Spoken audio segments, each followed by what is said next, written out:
কিন্তু এখন সরকার থেকে একেবারে নির্দেশনা দেওয়ায় যে কোনো টাকা পাঠালে 48 আওয়ার্সের মধ্যে এটা ক্রেডিট হয়ে যাবে।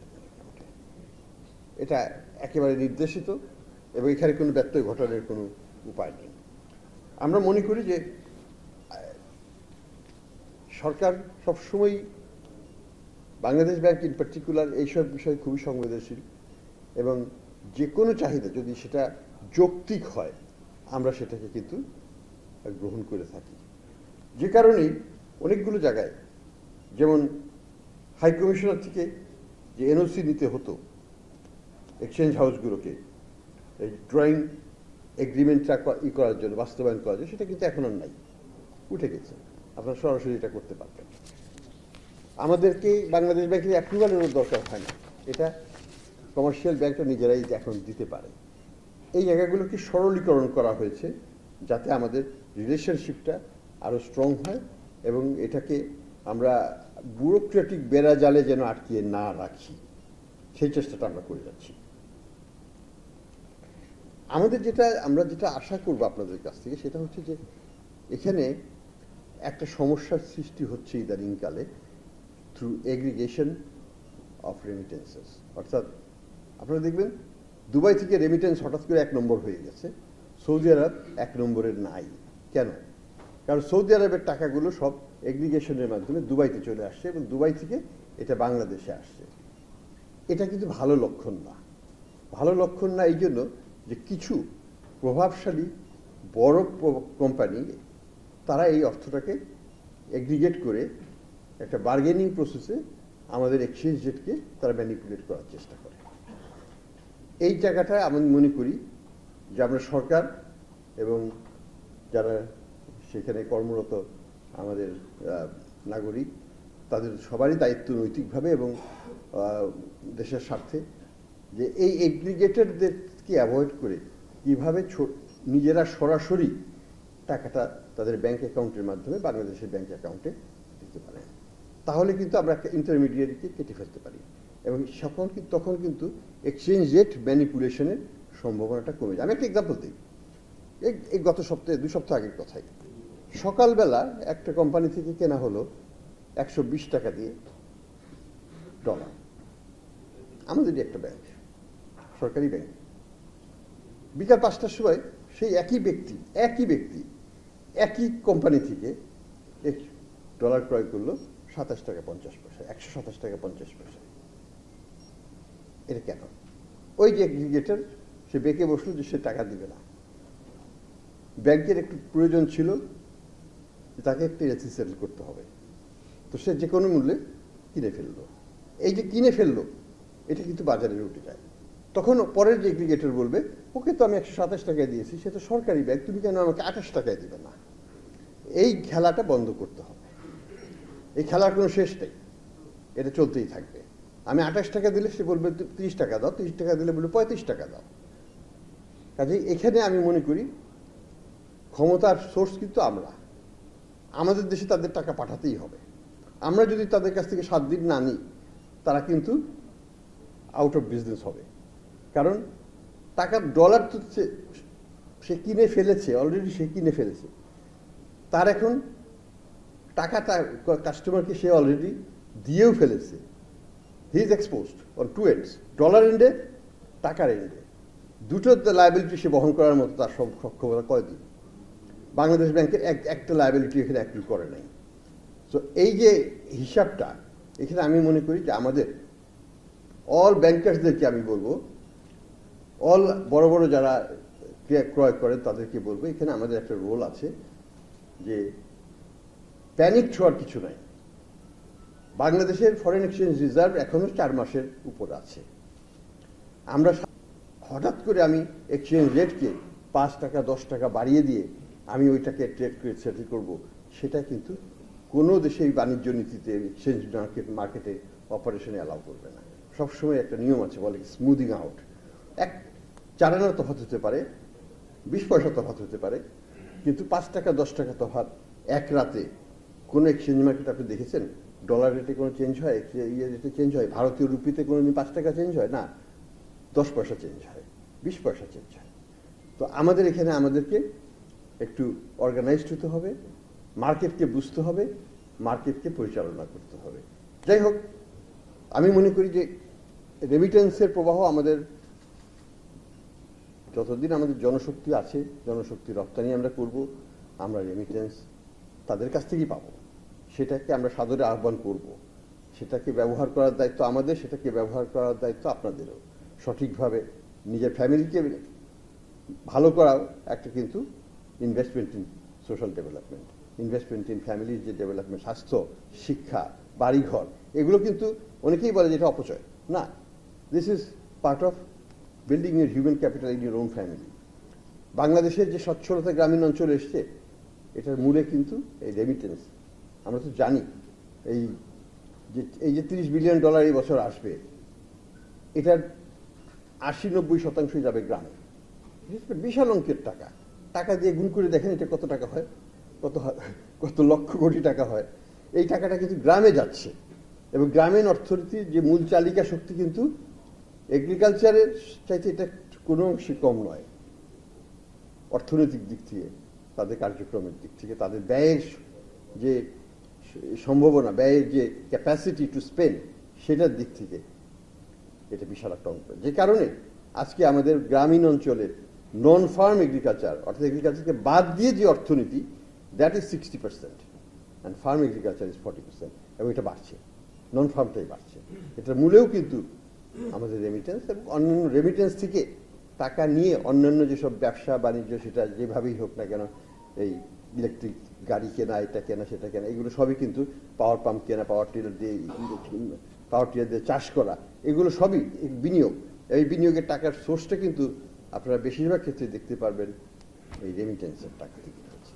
কাজে রেমিটেন্সের ভূমিকা আমাদের বিশালভাবে সর্বক্ষেত্রেই আছে। তা আমি মনে করি যে বাংলাদেশ ব্যাংক সবসময় আপনাদের সাথে আছে। বাংলাদেশ ব্যাংক আমাদের কর্মী বাহিনীর সাথে কাজ করে যাবে। আমি মনে করি যে আমাদের অন্যান্য মন্ত্রণালয় তাদের যে ট্রেনিং কার্যক্রমগুলোকে যদি বাড়াতে পারত, আমাদের শ্রমিকদের দক্ষতার যদি আমরা, আজকে তো আমরা 50 বছরের উপর ধরে লোক পাঠাচ্ছি, কিন্তু কেন আমরা পারছি না সেই শ্রেণীগতভাবে? আমরা কিন্তু এখন পাকিস্তানও যে পার ক্যাপিটা রেমিটেন্স পাঠায়, সেই লেভেলে আমরা পৌঁছাতে পারিনি। আমরা ফিলিপিন্সের লেভেলের কথা চিন্তাও করছি না। ফিলিপিন্সের লেভেলটা আমাদের প্রায় 6-7 গুণ বেশি মাথা পিছু। কেন? কারণ স্কিল লেভেল। একটা ফিলিপিনো মেড $1200-1500 তারা হায়ার করবে, একটা বাংলাদেশি মেডকে তারা $300 দিতে রাজি নয়। কারণ skill level, language barrier, cultural barrier, এবং সেগুলোকে ওভারকাম করার মতো স্কিল তাদের নাই। তো এই জায়গাটায় যদি আমরা জোর দিতে পারি, আমরাও কিন্তু আমাদের ফিমেল ওয়ার্কারদের বেতন 4 গুণ বাড়িয়ে ফেলতে পারবো, এবং কোয়ালিটিটাকেও বাড়াতে পারবো। এই জায়গাটায় আমাদের নজর দিতে হবে। ফিমেল না, শুধু মেল ওয়ার্কারদের ক্ষেত্রে একই জিনিস প্রযোজ্য। আমরাই সবচেয়ে কম আর্ন করি মাথা পিছু। সেই জায়গাটায় করতে পারলে রেমিটেন্স কিন্তু $30-60 বিলিয়ন করা কঠিন কিছু নয় আমাদের জন্য। এইখানে আমাদের ফোকাসটা দিতে হবে বলে আমি মনে করি সরকারিভাবে। তো যাই হোক, আমি মনে করি যে সরকারের কিন্তু সদিচ্ছার অভাব নাই, কিন্তু সদিচ্ছা থাকলে কোঅর্ডিনেশন হয়তো অভাব আছে। আমাদের হয়তো যেটা আমরা চাই সেটা হয়তো আমরা করতে পারি না, বা করা হয় নাই অতীতে। তো এই জায়গাটায় নজরটা দিতে পারলে আগামীতে আমরা কিন্তু আমাদের শ্রমশক্তি দেশের ভিতরে এবং দেশের বাইরে আরেকটা উন্নত পর্যায়ে নিতে পারবো। তখন আমরা কিন্তু আরও একটা গর্বিত নাগরিক হিসাবে বিশ্বে আমাদের পদচারণা চলতে থাকবে। তো আমি আর বেশি কিছু বলবো না। তো সবই তো প্রেসের উদ্দেশ্যে আছে।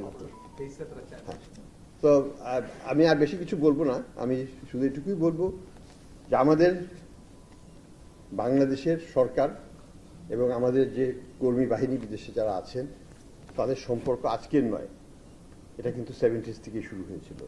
তার আগে কিন্তু বাংলাদেশ থেকে খুব একটা বেশি কিছু যেত না, শুধু সিলেটে যেত অল্প কিছু 50-এর দশকে, তাও কিন্তু বন্ধ হয়ে গেছিল 1 দশক পরে। তো এখনকার যে রেমিটার যারা দুশ্রেণীর, একটা হচ্ছে শিক্ষিত শ্রেণী যারা নর্থ আমেরিকা, অস্ট্রেলিয়া, UK এবং ইউরোপের বিভিন্ন দেশে আছেন, সেটা। আরেকটা হচ্ছে আনস্কিল্ড ওয়ার্কার্স, যেটা প্রধানত মধ্যপ্রাচ্য, মালয়েশিয়া, ইস্ট এশিয়া এবং মধ্যপ্রাচ্যে আছেন, এবং কিছু কিছু আছেন ইউরোপের দিকেও। তো এই দুই শ্রেণী কিন্তু বাংলাদেশকে যেন ভুলে না যায়, সেটাই আমরা আশা করব।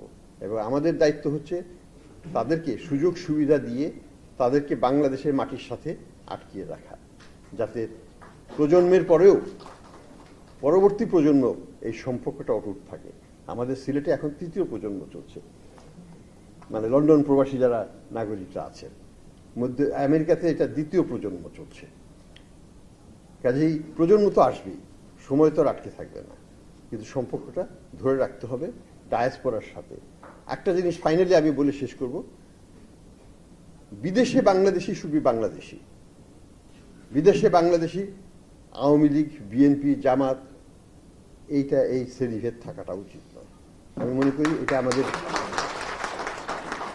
আমাদের জন্য সবচেয়ে ক্ষতির কারণ হয়েছে কিন্তু এটাই। রাজনৈতিকভাবে বাঙালিরা কিন্তু দাঁড়াতে পারে নাই, এই কারণে ভারতীয়দের মধ্যে কিন্তু এই ভেদাভেদ নাই। তারা কংগ্রেসপন্থীও আছে, বিজেপি পন্থীও আছে, কিন্তু সেটা কিন্তু তারা যখন পলিটিক্যাল ফোরামে বা কমন ফোরামে যায় সেটাকে তারা হাইলাইট করে না।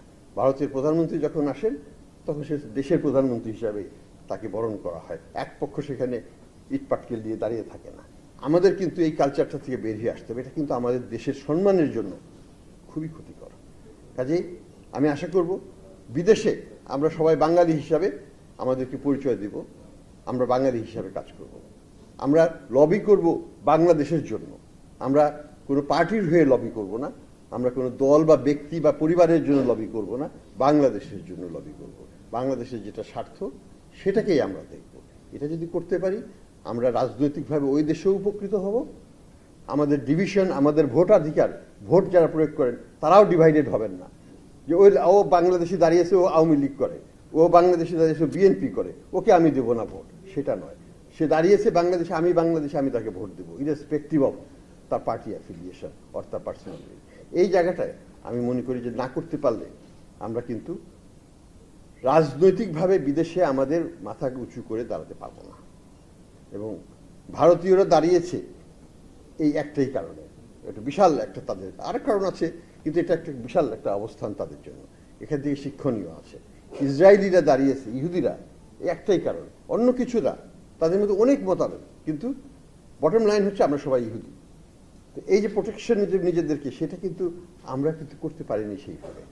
সেটা করতে পারলে আমি মনে করি যে বাংলাদেশের যে পলিটিক্যাল স্ট্যান্ডিং বিদেশে আমাদের যে সম্মান, আমাদের প্রতি যে সম্মান যেটা দেখানো, যেটা পররাষ্ট্র উপদেষ্টা মহোদয় নিশ্চয়ই অনুভব করে, সেটাকে আমরা আরও অনেক উজ্জ্বলতর করতে পারি যদি আমরা এককভাবে দেশের স্বার্থে শুধু বাংলাদেশি নাগরিক হিসেবে, বাংলাদেশি হিসাবে নিজেদেরকে পরিচয় দিই। আমি আর বেশি কিছু বলবো না। আমি মনে করি যে আপনাদের সাথে, ডায়াসপোরার সাথে বাংলাদেশের সম্পর্ক চিরকাল থাকবে, প্রজন্মের পর প্রজন্ম থাকবে, এবং বাংলাদেশকে তারাও ভুলবেন না, আমরাও তাদেরকে ভুলব না। ধন্যবাদ।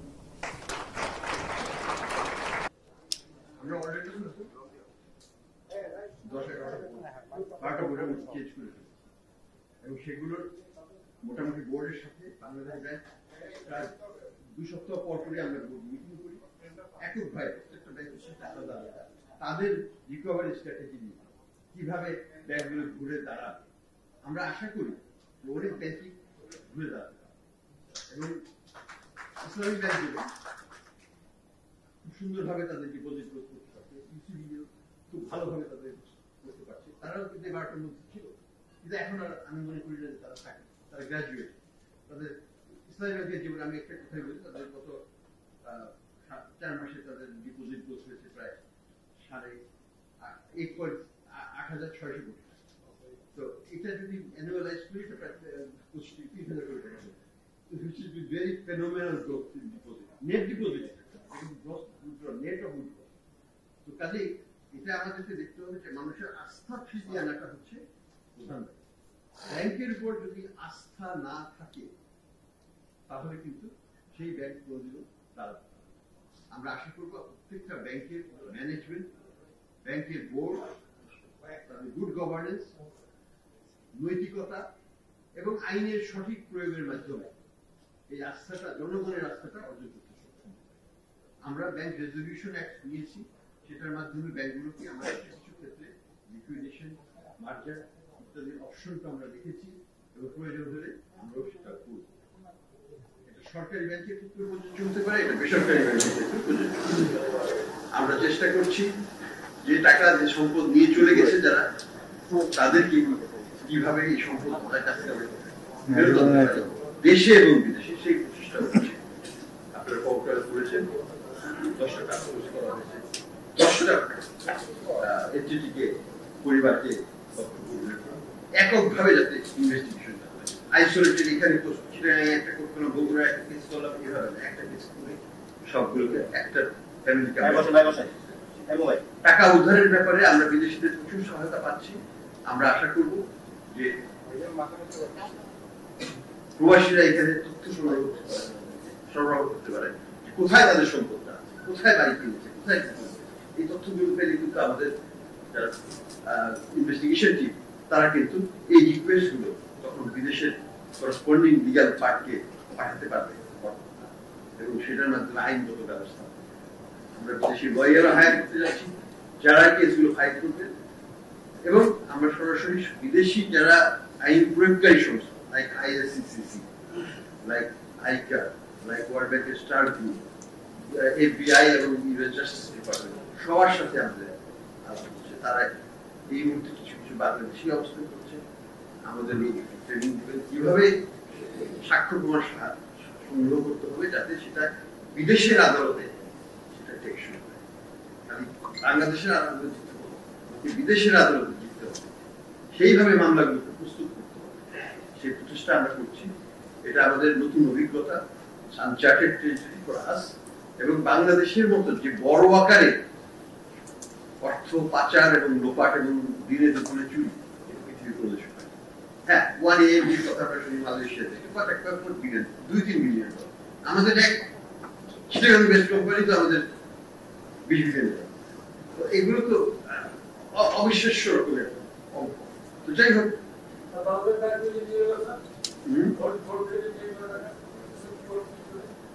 বাংলাদেশ ব্যাংকের যেটা হচ্ছে সেটা তো একটা সাইবার সিকিউরিটি ব্রিচ হয়েছিল, সেটার টাকা 80% ফেরত আসছে, 20% আসছে নাই। সেটা নিয়ে মামলাও চলছে এখন নিয়োগ করছে, এবং সেটা আমরা আশা করি আমরা সেটা জিতবো। একটা ফিলিপিনো ব্যাংকের সাথে জড়িত আছে, সেই ব্যাংকের ক্ষেত্রে মামলা চলছে। তো এটা বাকি যে $50 মিলিয়ন মতো আছে, 600 কোটি টাকার মতো, সেটাও আমরা আশাবাদী সেটা ফেরত আসবে। যাই হোক, দেশের অর্থ দেশে ফেরত আনার জন্য আমরা সর্বোচ্চ, এবং যে কারণে ওই যে সেন্ট্রাল ব্যাংকের যে চুরিটা হয়েছিল, যে সাইবার হ্যাকিং যেটা হয়েছিল, সেটার অর্থ কিন্তু আমরা 80% ফেরত আনা হয়েছে সরকার, আর বাকি যে 20% আছে সেটার জন্য মামলা চলছে। এই চলমান মামলা তো আমরা আশাবাদী ইউএস ফেডারেল রিজার্ভের সাহায্য নিয়ে আমরা পালন করতে। ধন্যবাদ। আমি আর সরকারি যাবে আমি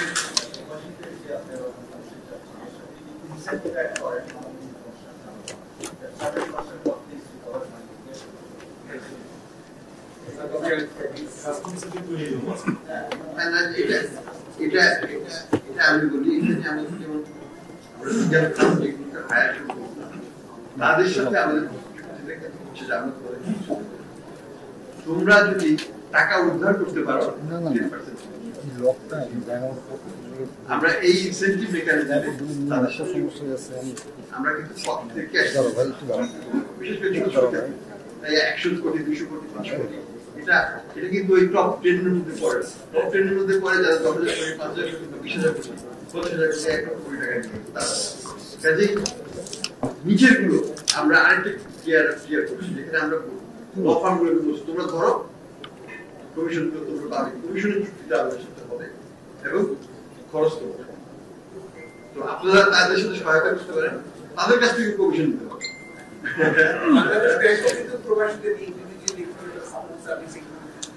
না, আমরা তো সরকারের সাথে আমাদের ইনসেন্টিভ দিচ্ছি, আমরা পলিসি ফ্রেমওয়ার্কটা যে 48 আওয়ার্সের মধ্যে টাকা অবশ্যই ব্যাংকে উঠে দিতে হবে।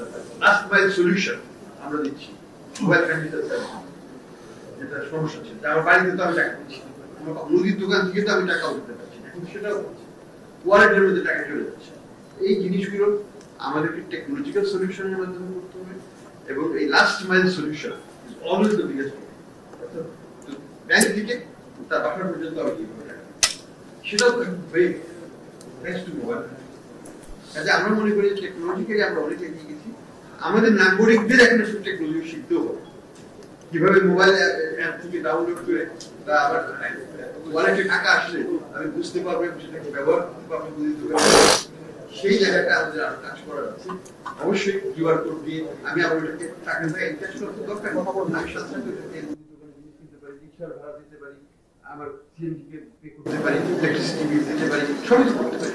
তাহলে টাকা তো ক্যাশ আউট করা তো ইরেলেভেন্ট, টাকা তো দরকার নেই।